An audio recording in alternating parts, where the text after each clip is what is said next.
आज हम लोग जनगणना 2011 से संबंधित क्वेश्चन को करना देखेंगे, जो कि MCQ, प्रीवियस ईयर सभी तरह के एग्जाम में पूछे गए क्वेश्चन के पैटर्न पर आधारित है। अगर आप इस वीडियो को देखते हैं तो आपका किसी भी एग्जाम में 1 से 2 नंबर का सवाल एकदम आसानी से लड़ेगा। तो चलिए देखते हैं कि क्या है। तो यह है, पहला नंबर पूछा जाएगा जनगणना के सवाल में कि भारत में पहली जनगणना वर्ष कितना में हुई थी। तो ये भारत में पहली बार जनगणना 1872 में हुई थी और इस समय वायसराय पूछेगा तो लॉर्ड मेयो थे। अगर आपसे पूछे कि आधिकारिक नियमित रूप से जो जनगणना कराई गई थी वो पहली बार कब कराई गई थी, तो ये 17 फरवरी 1881 को कराई गई थी। इसके समय हम लोगों के वायसराय लॉर्ड रिपन थे। अगर ये पूछे कि इसके जनगणना आयुक्त कौन थे, 81 में जो जनगणना कराई गई थी, तो इसके जनगणना आयुक्त भारत की तरफ से थे WC प्लाडेन। अगर आपसे पूछे कि जनगणना कितने वर्षों के अंतराल पर कराई जाती है, तो जनगणना प्रत्येक 10 वर्ष के अंतराल पर कराई जाती है। और जनगणना यह जो है संघ सूची का विषय है, जो कि बार बार पूछता है कि किस सूची का है, जबकि अन्य सभी जो भी होते हैं परिवार नियोजन से संबंधित मुद्दे समवर्ती सूची के विषय होते हैं, मगर जनगणना पूछेगा तो ये संघ सूची का विषय होगा। ये मेरा खुद का नोट्स है दोस्तों, और बेसिक पैटर्न पर आधारित एडवांस लेवल तक है। अगर आपसे पूछे कि भारत की जनगणना 2011 स्वतंत्रता के बाद की कितने नंबर की जनगणना थी, तो ये 7वीं थी। स्वतंत्रता के बाद पूछे तो अगर अब तक का कुल पूछेगा तो ये 15वीं थी। और ये जो 2011 में जनगणना कराई गई है, इसके जनगणना आयुक्त पूछेगा तो डॉक्टर C चंद्रमौली हैं। और इसका थीम पूछेगा तो इसका थीम था हम लोगों का, देखिए कि हमारी जनगणना हमारा भविष्य, इसका थीम था 2011 वाली जनगणना का। ये खुद का नोट्स है और देखिए सभी तरह के क्वेश्चन इसमें लिखे गए हैं। अगर आप इस वीडियो को ध्यान से देखते हैं तो आप 2 से 3 घंटे का पूरा नोट्स बाई क्वेश्चन को 10 से 15 मिनट में पढ़ लेंगे और सभी एग्जाम में पूछने के क्वेश्चन की संभावना और भी ज़्यादा बढ़ जाएंगे। इससे आपका 2 से 3 नंबर का सवाल कभी भी हल हो जाएगा और आसानी से। तो चलिए देखते हैं। 2011 की जनगणना का नारा हम लोग देखेंगे कि हमारी जनगणना हमारा भविष्य था। अगर आपसे पूछे कि 2011 की जनगणना के अनुसार भारत की कुल जनसंख्या कितनी थी, तो 1.21 अरब थी। अगर आपसे पूछे कि भारत में सर्वाधिक जनसंख्या वाले राज्य कौन कौन से हैं, तो सर्वाधिक जनसंख्या वाले राज्य पूछेगा तो 1 नंबर पर उत्तर प्रदेश होगा, 2 नंबर पर बिहार और 3 पे नहीं 2 नंबर पर महाराष्ट्र और 3 पर बिहार हो जाएगा और 4 नंबर पर पश्चिम बंगाल है। सर्वाधिक जनसंख्या वाले राज्य को याद करने के लिए अगर आप ट्रिक चाहते हैं तो ट्रिक हो जाएगा कि ऊ मेरे बिहार पर आया। तो इसके लिए पहला हो जाएगा ऊ से उत्तर प्रदेश, म से हो जाएगा महाराष्ट्र और बी से बिहार, प से पश्चिम बंगाल और आया से आंध्र प्रदेश हो जाएगा। तो ये 5 राज्य हैं जो जनसंख्या में आगे हैं शीर्ष पर। अगर आपसे पूछे कि भारत में न्यूनतम जनसंख्या वाला राज्य कौन सा है, सबसे कम जनसंख्या किस राज्य में है, तो 1 नंबर पर हो जाएगा पहले स्थान पर सिक्किम, दूसरे स्थान पर मिजोरम और तीसरे स्थान पर अरुणाचल प्रदेश। अगर इसी तरह से आपसे पूछे कि केंद्र शासित प्रदेश में कौन है सर्वाधिक जनसंख्या में, तो दिल्ली। अगर सबसे कम पूछे केंद्र शासित में तो लक्षद्वीप होगा। इसी तरह से आप लोग देख चुके हैं कि भारत में सर्वाधिक जनसंख्या वाला राज्य उत्तर प्रदेश है। अगर 2011 की जनगणना के अनुसार पूछे कि किस भारतीय राज्य का जनसंख्या उत्तर प्रदेश के बाद दूसरे स्थान पर है, तो अगर दूसरे स्थान पर पूछे तो ये महाराष्ट्र हो जाएगा। ये बार बार पूछता भी है, अब पहले को छोड़कर दूसरा ही पूछ लेता है, तो इसलिए आप लोग इसको याद रखिएगा। चलिए अब हम समझते हैं साक्षरता के बारे में। तो देखिए, साक्षर उसी व्यक्ति को माना जाता है जो 7 वर्ष और उससे अधिक की आयु का व्यक्ति जो किसी भाषा में समझ के साथ पढ़ और लिख सकता है, साक्षर माना जाता है।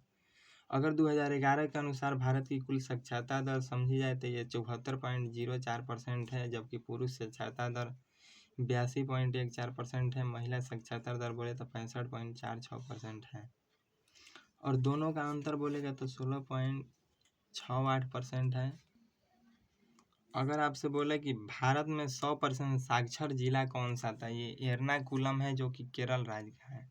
अगर आपसे पूछे कि भारत में सर्वाधिक साक्षरता वाला राज्य कौन सा था, है तो ये केरल है 94% के साथ शीर्ष स्थान पर।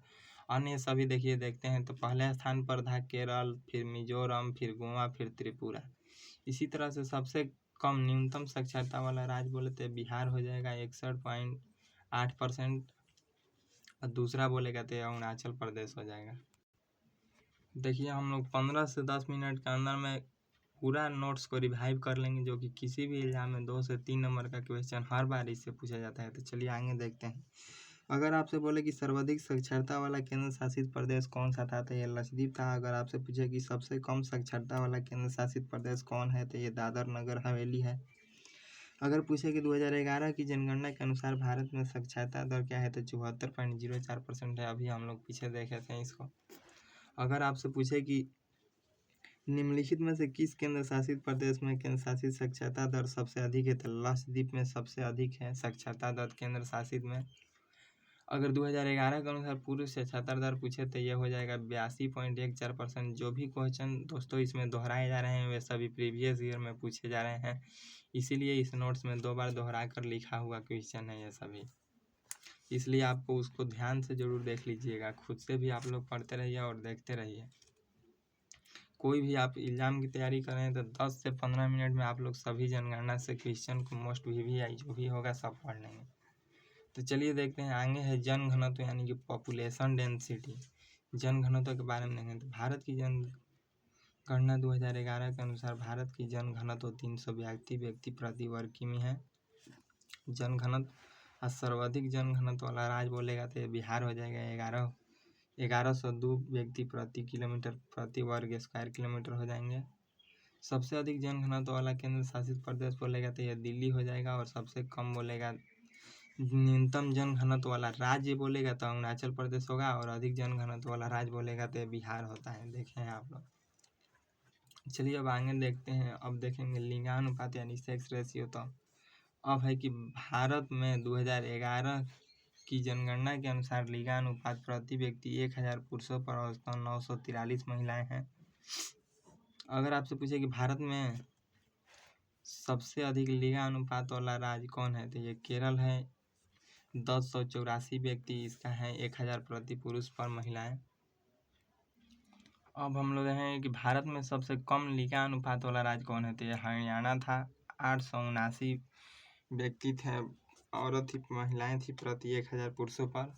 अगर केंद्र शासित प्रदेश में सबसे अधिक बोलेगा तो ये पांडुचेरी हो जाएंगे 10 1000 पुरुष पर।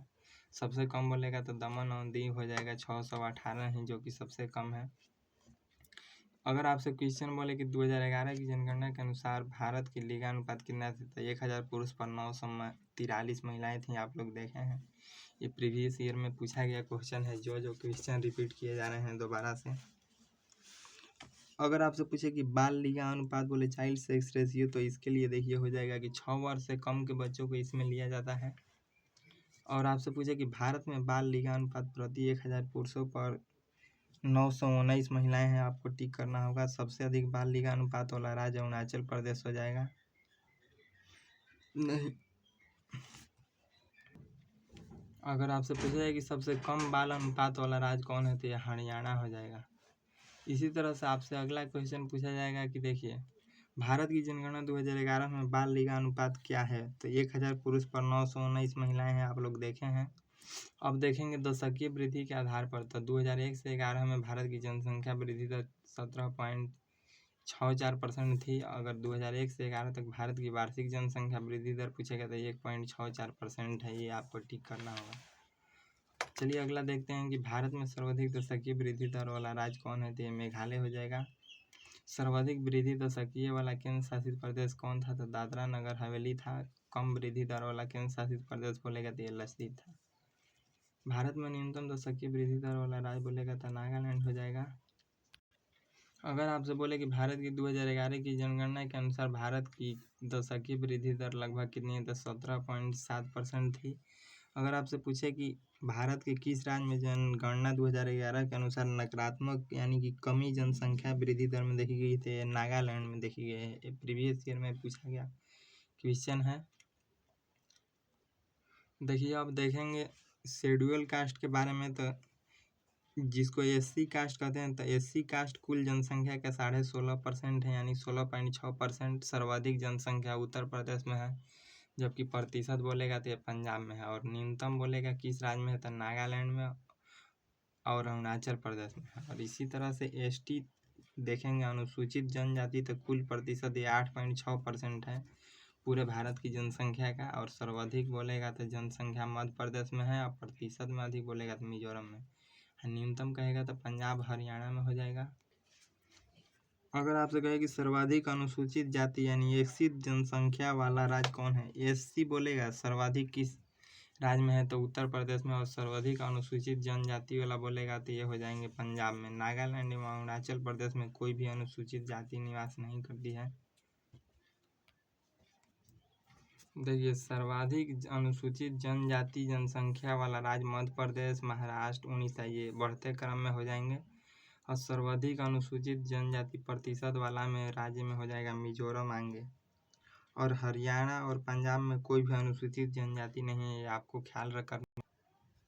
देखिए, अनुसूचित जनजाति यानी एसटी 8.6% थे। तो देखिए, सर्वाधिक केंद्र शासित प्रदेश, केंद्र शासित किस प्रदेश में एसटी की संख्या ज़्यादा है तो ये हो जाएगा लक्षद्वीप में। और सबसे जनसंख्या पूछेगा तो ये हो जाएंगे दादरा नगर हवेली में। और बोलेगा कि दिल्ली और चंडीगढ़ में अनुसूचित जनजाति नहीं है, ये आपको टिक करना होगा। ये 2 जगह हैं जहाँ पर केंद्र शासित प्रदेश में कोई भी अनुसूचित जनजाति नहीं है। अब देखेंगे धर्म के अनुसार सर्वाधिक जनसंख्या, तो सर्वाधिक हिंदू धर्म मानने वाले की है जो कि 79.80 है। उसके पश्चात इस्लाम की 14.23, फिर ईसाई व सिख, बौद्ध, जैन, पारसी की है। इस तरह से आप लोग देख सकते हैं। दुनिया में हिंदू धर्म तीसरा सबसे बड़ा धर्म है। 90% से ज़्यादा भारत में लोग रहते हैं हिंदू धर्म के। इंडोनेशिया पाकिस्तान के बाद सबसे ज़्यादा मुस्लिम भारत में निवास करते हैं, और 2001 से 11 के बीच मुस्लिम समुदाय की आबादी सबसे अधिक बढ़ी है। अगर आपसे पूछे कि दुनिया का 5.25% आबादी भारत में जन्मे बौद्ध धर्म को मानती है, ये सभी केवल थ्योरी पर आधारित क्वेश्चन है। एक बार आप लोग इसको खुद से भी पढ़ लीजिएगा और देखिएगा, आप लोगों का कोई भी नोट से बेसिक क्वेश्चन नहीं पूछा जाएगा जनगणना से। अब देखेंगे भाषा के आधार पर, तो सर्वाधिक जनसंख्या हिंदी भाषा बोलने वालों की है 43.63%। उसके बाद बोली जाने वाली भाषा हो जाएगा बंगाली 8.5%, मराठी लगभग 7%, तेलुगु लगभग 7%, फिर तमिल, इस तरह से सभी हैं। जबकि सबसे कम बोली जाने वाली मातृभाषा कहेगा तो ये हम लोगों का संस्कृत हो जाए। देखिए, अब देखेंगे जनसंख्या किस तरह के लोग हैं और कैसे निवास करते हैं। तो कुल शहरी जनसंख्या भारत में 31.16% है। यह सभी बातें 2011 की जनगणना के अनुसार है। और ग्रामीण बोलेगा तो 68.84% है। 2011 की जनगणना के अनुसार भारत में शहरी और ग्रामीण जनसंख्या का अनुपात लगभग 31:69 है। 2011 की जनगणना के अनुसार मृत्यु दर 7.2 प्रति 1000 व्यक्ति पर हुई है। 7.2 प्रति व्यक्ति 1000 पुरुषों पर यह मृत्यु दर है। और देखिए, कह रहा है कि वर्ष 1981 में भारत में वार्षिक दर प्रतिशत जनसंख्या धीरे धीरे घटने लगी है। सबसे अधिक साक्षरता दर वाला राज्य केरल था। महिला पुरुष दोनों में, ये आपको बात याद रखना है। इसी तरह से आप लोग इस नोट्स को अपने से देखकर खुद से पढ़ लीजिएगा और वीडियो के 1 से 2 बार रिवाइज करके देखिएगा। आपका कोई भी क्वेश्चन इस जनगणना से रिलेटेड 2011 से कोई भी क्वेश्चन छूटेगा नहीं। अगर वीडियो अच्छा लगे तो वीडियो को लाइक कर लीजिए, और इसी तरह का और भी नोट्स से रिलेटेड वीडियो देखने के लिए चैनल को सब्सक्राइब अवश्य कर लीजिए दोस्तों।